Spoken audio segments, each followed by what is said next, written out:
Bom dia, meu nome é Fábio, professor de História.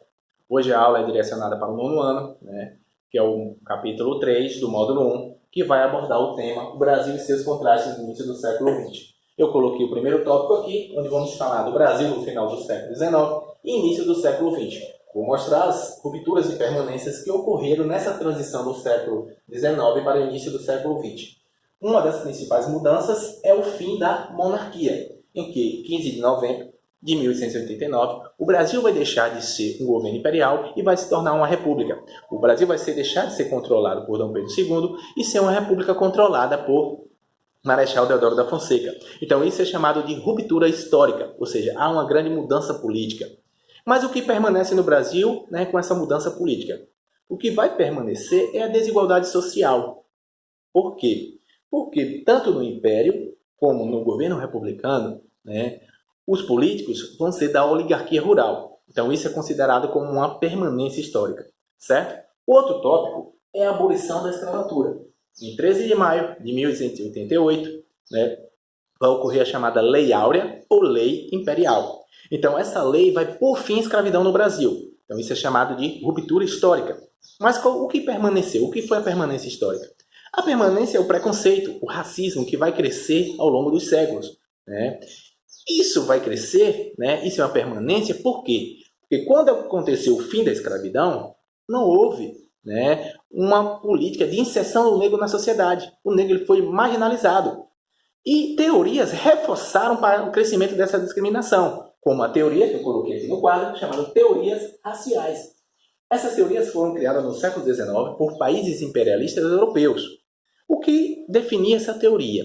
Essa teoria dizia o seguinte, que o branco era superior ao negro. Isso não era comprovado nem cientificamente, nunca foi comprovado cientificamente. Então eles utilizavam essa teoria, de certa forma, para explorar principalmente o continente africano e asiático.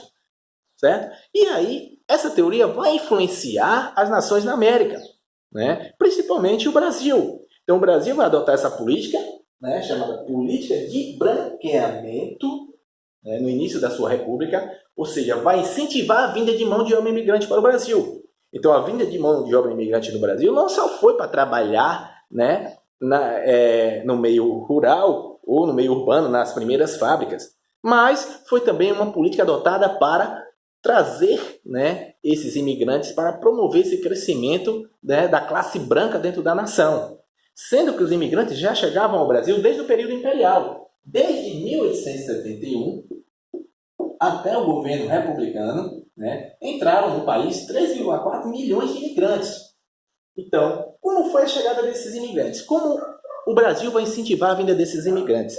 Fazendeiros, o governo, vão criar uma chamada companhia de colonização. O que era isso? Na Europa, eles faziam propagandas sobre o Brasil.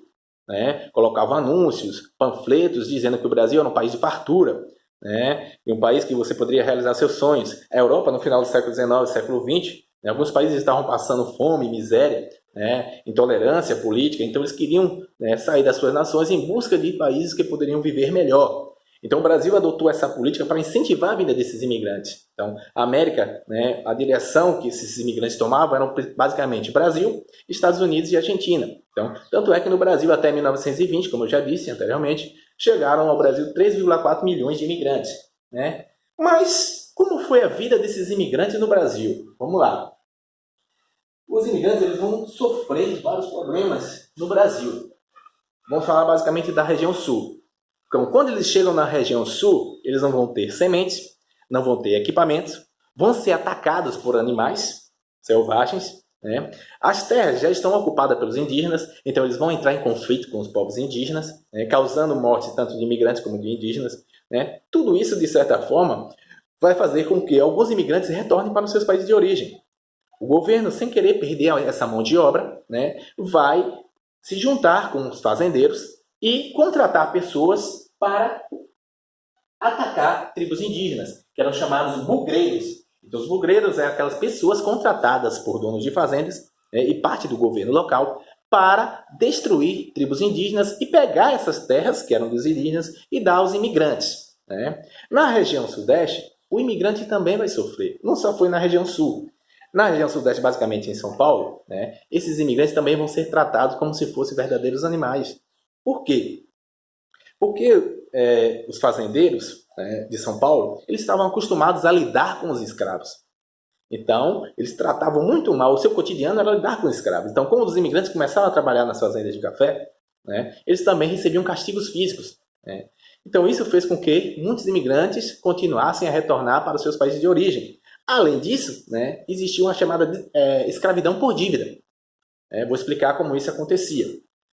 O imigrante, para chegar ao Brasil, né, a sua viagem era toda custeada pelo dono da fazenda. Né? O dono da fazenda falava o seguinte, ó, quando você chegar ao Brasil, com o seu trabalho você vai pagar facilmente a dívida que tem comigo. Olha o que acontecia. Quando o imigrante chegava ao Brasil, nessa fazenda, né, ele tinha que comprar produtos, alimentos e ferramentas no armazém. E esse armazém era do dono da fazenda. E esses alimentos e ferramentas custavam muito caro. Então, eles ainda tendo que pagar o custo da viagem, pagar esses alimentos e ferramentas, né? Quando chegava no final do mês que recebiam, eles não tinham como pagar essa dívida. Então, eles se tornavam escravos por dívida, certo? Então, gente, essa é a primeira parte, né, do nosso assunto.